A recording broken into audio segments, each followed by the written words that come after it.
go time.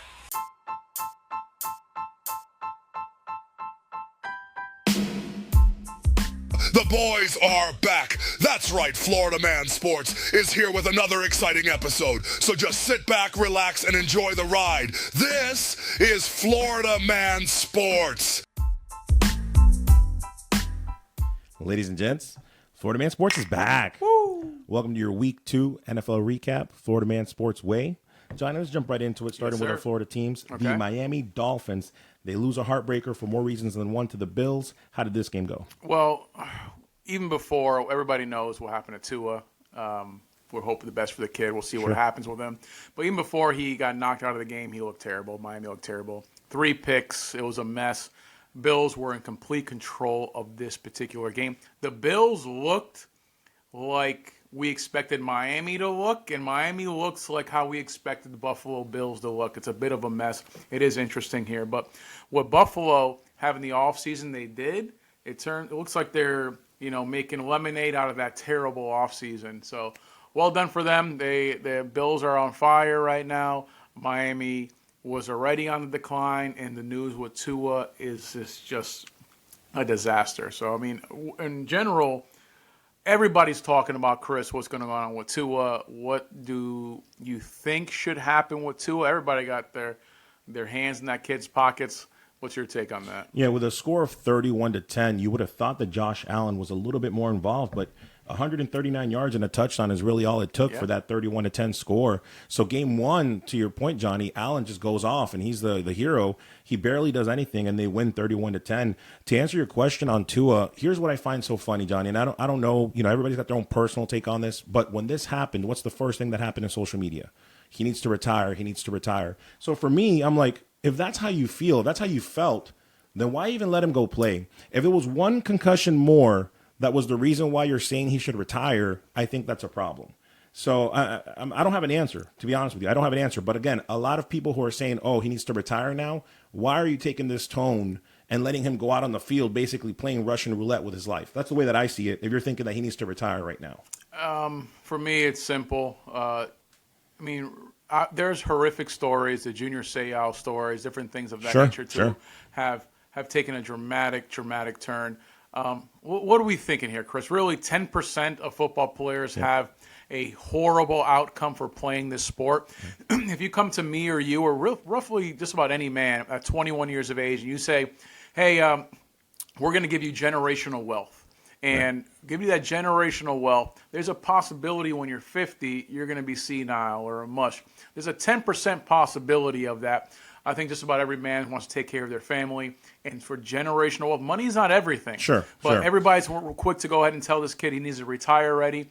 Get your hands out of his pockets. Let the doctors and Tua and his family determine what's best for his future. And let everybody else jump in and say, retire. Just leave the kid alone. Money's not everything, but you're not his doctor. There's plenty of concussions that go around the history of football. And like I said, about 10% of football players have to deal with the repercussions. And by all means, I don't want to talk out of both sides of my mouth. I do think he should retire. I just think it's ironic that a lot of people are throwing the red flag out there now because it just happened now, like he's, the way that it is. I don't think he should retire, but that's because it's not up to me. It's up to the doctors and his family. Yeah, absolutely. Talking about another catastrophe, Johnny Cinco, jumping into the other Florida team. We have now a Florida team that is 0-2, and that is the Jacksonville Jaguars. They lose to the Browns 18-13. What's the highlights on this one? Man, who's enjoying this more than Baker Mayfield? That's what I'm saying, right? I look at the Cleveland Browns. It's like you have an ex that did you dirty and just bounced on you, and they moved on with somebody else, and that person's horrendous. That's Watson. Cleveland Browns are a mess with Watson, but still, while that's the Browns, the Jacksonville Jaguars. I was going to say, where are you going with that? No, I'm just saying, referencing the Browns, they won this game. Yeah. But at the end of the day, it's kind of like, all right, Browns, that's Baker Mayfield's having a field day. He's looking at this terrible team with that terrible choices of their quarterback. Jacksonville Jaguars, you know where I'm at. They're on the Belichick watch. That's where I see Jacksonville on right now because it's a matter of time before Doug Peterson loses this job. This team is a good young team.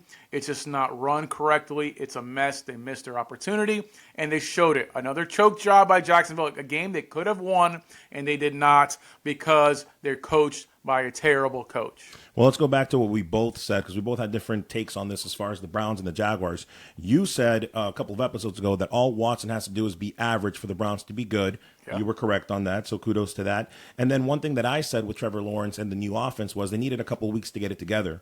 Well, 17 points week 1, 13 points week 2. You're going backwards, buddy. That's not going to get it done, Johnny. So that's correct. At the end of the day, they are 0-2. So let's flip the script here, Johnny. Let's talk about the team that is 2-0 in Florida, and that is the Tampa Bay Buccaneers beating Chris. I know you're watching. You got beat. Take it like a man. 20-16. The Bucks win away. They win away in Ford Field. How did this one go? They win in Detroit, a game that I didn't see coming this way. But I should have known. To your credit, Chris, you called this before the season. I'm very high in Detroit this year. I expect them to not only get into the playoffs, not only get into the Super Bowl, but to win it all. And they go ahead. And why did they lose this game? Because of Campbell. Seriously, the coach. The guy you called said this is a real possibility that this team's not going to reach the heights. I expect them to terrible coaching. They lost this game because of terrible time management before the half. They had it in place. I saw the game, and they had a guaranteed 3 points. He just pooped the bed, didn't know what to do there, and they didn't get 0 points. And I watched it saying, they're going to lose by 3 or less points. I can already see it. It's going to happen. And then towards the fourth quarter, towards the end, they had an opportunity to try to win the game, and they would have only had to do a field goal, but because of the position that Campbell put them in, they had to go for a touchdown, and the Tampa Bay defense stepped up, not once, but twice. So respect to Tampa Bay. Campbell, you cost this team, this Detroit Lions team, a victory. That's fair. Look, speaking of that Tampa defense, and I said this before, I had we have 3 cornerbacks that are all hurt. I'm like, you know what? This game looks like the Bucs could possibly lose because we're depleted at the cornerback position. And so, to your point, kudos to the Buccaneers defense for stepping up. Another thing that I always say, Johnny, and you'll always hear me say this, when it's a close game, I always say give up 3, not 7. Give up 3, not 7. And this is the way that I see this game. We literally, with the Lions, for the most part, we gave up 3, not 7, and that's how we were able to win. Because statistically, the Lions led almost every stat as far as offense and defense goes. 4.5 sacks and all that good stuff. So kudos to the Bucs. You're 2-0. Let's go. Keeping it with NFC South, Johnny Cinco, the Saints and the Cowboys go at it. And wouldn't you know, folks, 40 back-to-back, 40-plus games from the Saints. What's the highlights on this one? Well, like I said in the preseason, that Dallas isn't as good as their marketing team would like you to believe they would be. But even I didn't expect the Saints to go ahead and drop a 40. I think the money was on the Cowboys to win, too. Yeah, the money was on them, and I didn't expect the Saints. Saints were like, all right, they're going to be okay. Yep. But everybody's talking the NFC South. They're talking about the Falcons, talking about the Bucs. Nobody was talking about the Saints. They're talking about the Saints now. So the question for me after this game is, are the Saints really that good, or is Dallas really that bad? Yeah. Year 2 of Derek Carr is starting to look hotter than Al Davis's 25-year-old girlfriend. That is a jab to Derek Carr, to the Raiders for letting Derek Carr go. They should have kept him. This is year 2. This is year 2. And he's still continuing to produce at his age. Back-to-back 40 points game. That's a big deal. It was time for the Raiders to let go of Derek Carr. That's a big deal. It worked out. He went through their system. It worked out for him. He had his opportunities with the Raiders. Didn't work out. So I'm glad it's working out for him for New Orleans. Yeah, and at the end of the day, again, this is not taking away anything from the Saints. I think it's huge. It's 40-40. I know they played the Panthers week 1. Let's see what happens in week 3, Johnny. Okay. Speaking of teams now, we're talking about the games that matter, the tight games that we had called from previous last week. The Packers, they proved us wrong, Johnny. Malik Willis has the best, general, what's the GM position, if you will. He does his best love impression. They win 16-10. I mean, how'd you see this one? No love, no problem. I mean, most didn't see this upset coming because of Love being out of there. Even with Jonathan Taylor averaging close to 10 yards per carry, he had a good game. Still, the Packers defense proved their worth, forcing 3 picks. They did well. I mean, ultimately, that's what happened here. It's the Packers defense that got this, and Willis not making the key errors there. So I didn't expect it. Nobody did. I guess it clear to see that the Brazil had that terrible field. We talked about how the conditions really maybe cost the Packers a win. Hey, maybe that was the case. Who knows? But all I know is that I did not see this win coming, and respect to the Packers for pulling it off. The Packers acquired Willis, Johnny, August 27th. somebody had a fortune, like a ball or whatever, to tell the future, like this is what happens, and you bring in this kid, and then you win 16-10.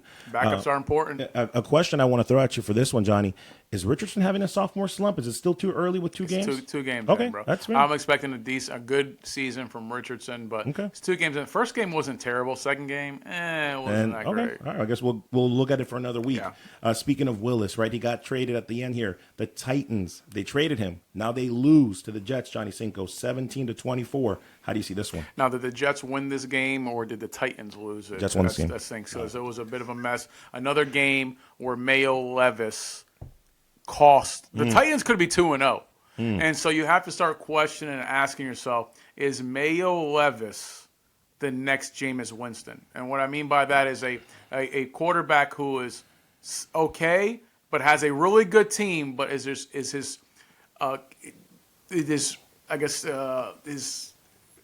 ability to go ahead and force a turnover in key moments in games going to cost him. And that's exactly what Mayo Levis has done in week 1 and week 2.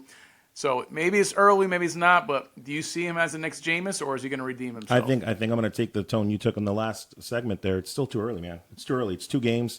You could tell the coach. I don't know. I'm sure everybody saw the highlight. The coach yelling at him. Did you see that? Yeah, everybody saw that. Yeah, absolutely. No, for me, man. To me, the Jets are taking a step in the right direction. I've said this. It's going to take a few weeks for them to get it together. I expect the Jets to win. Jets defense, man, from 32 points last week to 17. That's another big outlier for me there for the Jets defense improving. Yes. So we'll see how the season goes there. Speaking of teams trending in the right direction, Johnny, the Minnesota Vikings and Sam Darnold, they're 2-0. They beat the Niners 23-17. How'd you see this one? A game everybody saw coming, that the Vikings were definitely going to go ahead and beat the Niners. I'm kidding, of course, because nobody saw it coming. But I did hint last season that, hey, Sam Darnold was on this team. He obviously had the playbook, had the cheat codes. But what I got from this game is that Sam Darnold is for real. Sam Darnold could very well be the Baker Mayfield of this season. Wow. He can very well earn himself a contract. He played well. He played really well. Now, Jefferson is hurt after this game. I don't know how serious it is.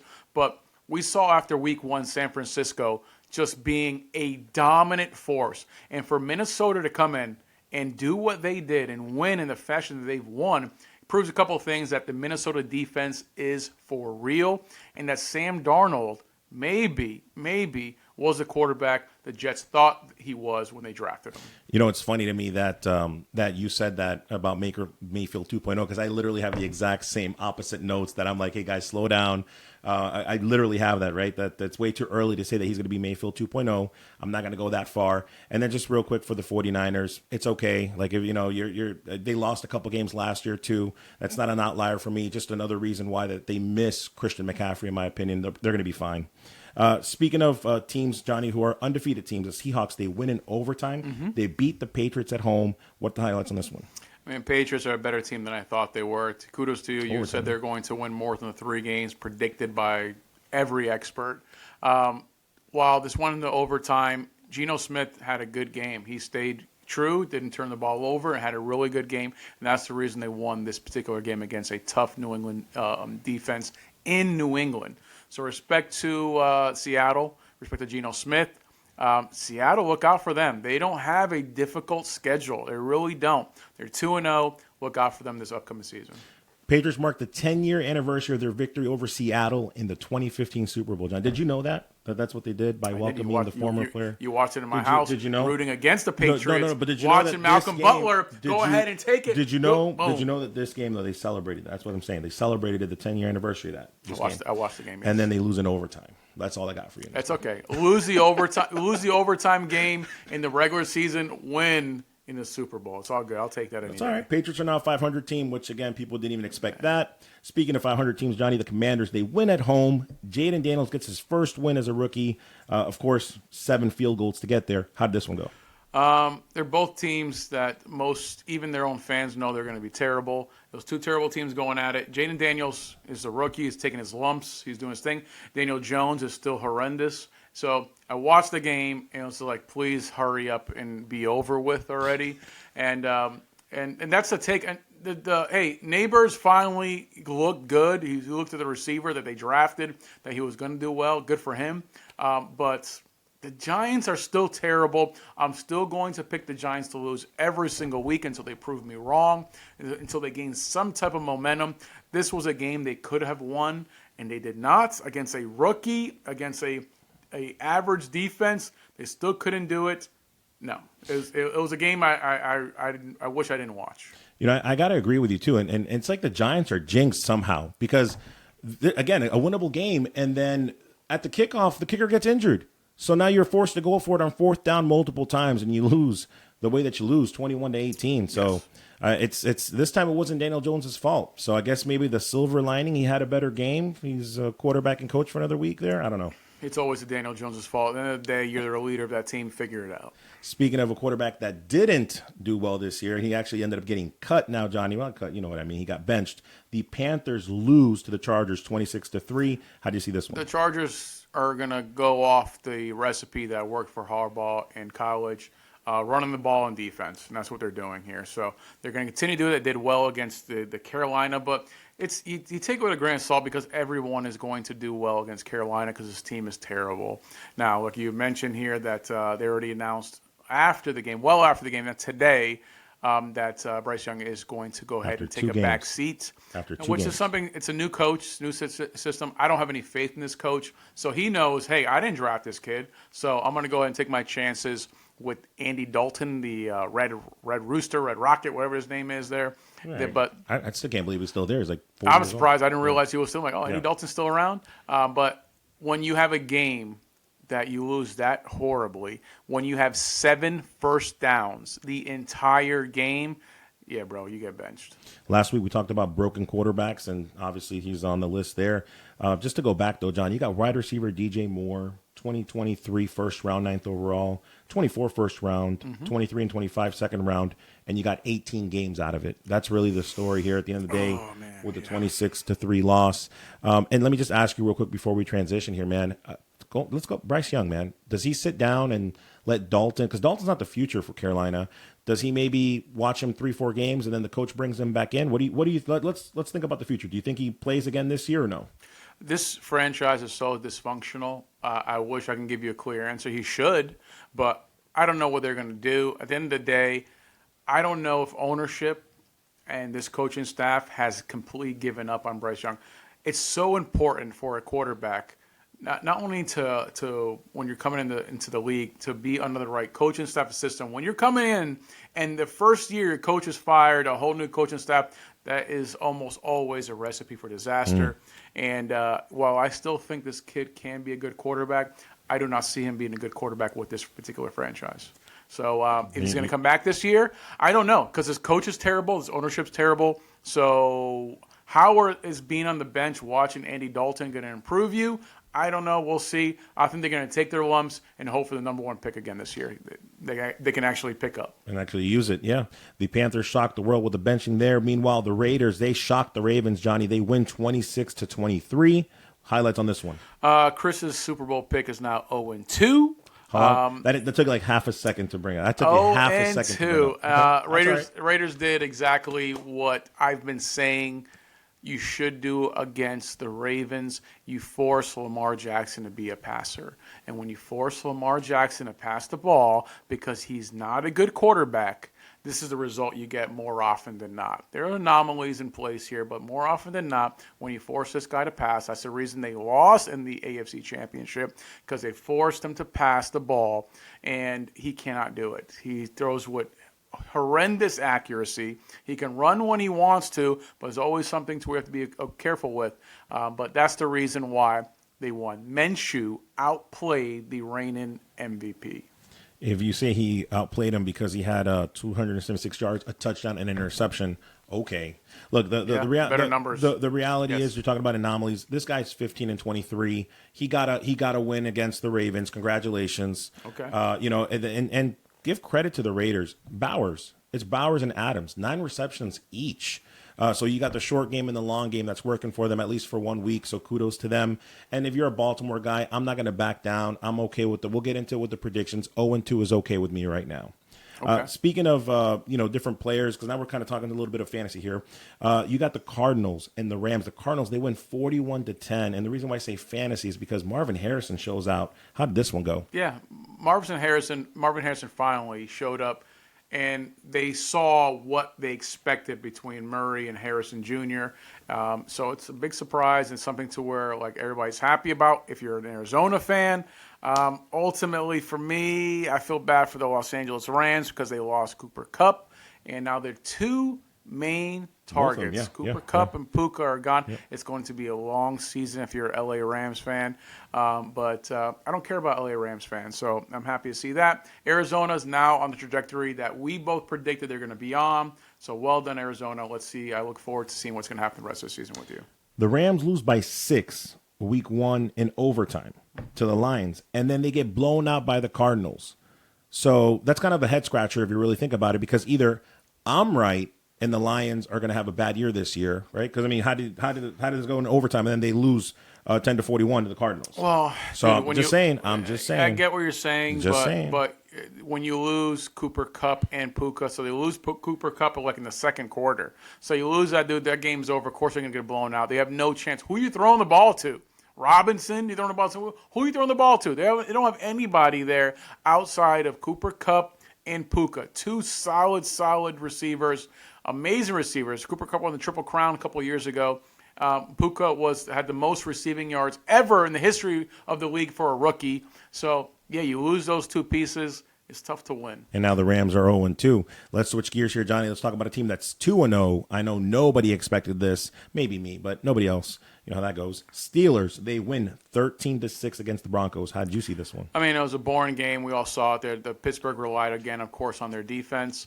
At the end of the day, Broncos are terrible. So you want to sit and pat yourself on the back. Forget the game.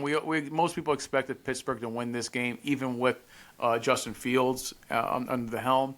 That being said, he is 2-0, Chris. Has he done enough to secure the starting job for the Pittsburgh I like the Steelers? question, Johnny, but I answered it last week, and okay. I said that he did. So actually, I want to ask you the question because you're the one that said for him to earn it last episode, you said he had to do like 250 yards Correct. and like 3 touchdowns. So he didn't do that. So I said last week he should. He went 13 for 20, 117 yards and a touchdown. Is that enough for you to have him be the starter from now on? Of course not, because it's 117 yards and a touchdown.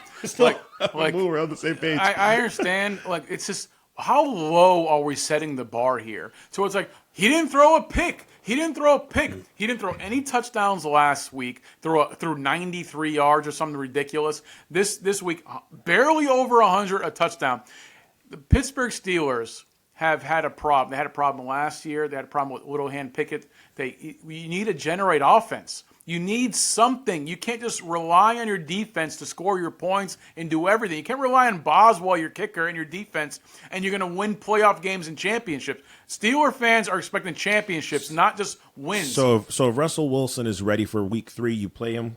Russell Wilson has something to say. He wants to play. Yeah, you want to see. Okay. You want to see, can this guy generate offense? Now, if he goes in there and starts throwing 3 picks, then you take Fields and you roll with that. So, I mean, that being said, it's so ridiculous that everybody wants to see here. I know you're big on Justin Fields. I don't know why. The numbers don't justify anything that says Justin Fields is the man or can lead a team to anything but an early visit, not even making the playoffs.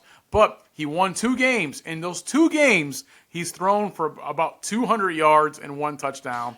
Oh yeah, you're the one thing starter. The one thing that Fields didn't get during the preseason, and everyone already kind of knows this, is that he didn't get to play with the wide receiver 1, with the running back 1. And the one thing that he is helping himself out with, Johnny, in my opinion, is the more wins that he gets, the more opportunities he gets to start, the more times he gets to practice under QB1, and hopefully that improves. That's just my take on that. My response is, Speaking of, because we said, that Wilson may have something to say about it. The refs had something to say about this game, Johnny. The Bengals and Chiefs go at it. A 1-point loss by the Bengals. Chiefs win 26-25. Controversial call. What are your thoughts? I mean, I'm just tired of seeing this. Once again, I don't know what the heck is happening here. While I grew up, if you've been listening to the show, a Patriot fan, and for years, Brady's getting the calls, New England's getting the calls. Even before that, Dallas Cowboys, they're getting the calls, Before that, Pittsburgh Steelers, they're getting the calls, But this is nothing I've ever seen over the last 3 years to where Kansas City gets the most ridiculous calls all game long and then they won a Super Bowl on a flag. They completely won a Super Bowl on the flag. And this game right here, it was done. Cincinnati accomplished what we said they were going to do, is going to win in Kansas City. But, of course, they went ahead and, should have ended the game. Oh, pass interference. Are you kidding me? I'm just so tired of it. I don't know what's going on, if the ownership group has something on Goodell or something. Why the NFL is just giving multiple games every single season to Kansas City. Mahomes sounds like a Muppet. He has a ridiculous haircut, mullet thing going on here. What's the big deal here? Why are you guys in love with Kansas City so much? I'm not talking as a hater. I'm talking as somebody who loves football, and I'm tired of watching Kansas City games that they win it on complete garbage calls. According to the Elias Sports Bureau, an NFL team. Did I butcher that, Elias? No, I'm just saying you went super serious real quick. Elliott Sports Bureau. These are facts, folks. Okay, go according, and this is just a fact, teams that start 0-2 have a 9% chance of making the playoffs in the NFL. 9% chance when you're 0-2. And now the Bengals find themselves 0-2. Yeah, they find themselves 0-2. A lot of teams do, for that matter. And the reason why I find this concerning, going back to your point, Johnny, about the Kansas City always being on top and the refs being, let's just say, favorable for them. Like, why would you do this to the Bengals, NFL? Why would you do this to the Bengals? Like, they're back-to-back years now going 0-2 because the same thing happened last season. So you're putting me in a really tough spot here. And the other thing I'll say is, I understand the last play. Everybody says that last play was legitimate. Right? Everybody says that. Everybody says that for this game. I don't say it. I'll give you that, folks. I'll give you that. What I won't give you is every other play before that. Excuse me. I won't give you that. So Bengals should have won this game. I'm not trying to sound sour grapes here, but they shouldn't have lost this game. You and I both saw so many nonsense calls that only favored Kansas City. Well, moving on to the next game at Sunday Night Football, Johnny Cinco, where Caleb Williams does it again. And by again, I mean he's a no-show and the Texans win. Caleb had several opportunities to win this game. Several. I know. I saw that there. Everybody else saw you laughing at your own thing. That was good. He had several opportunities to win this game. Yep. That defense for Chicago Bears is legit.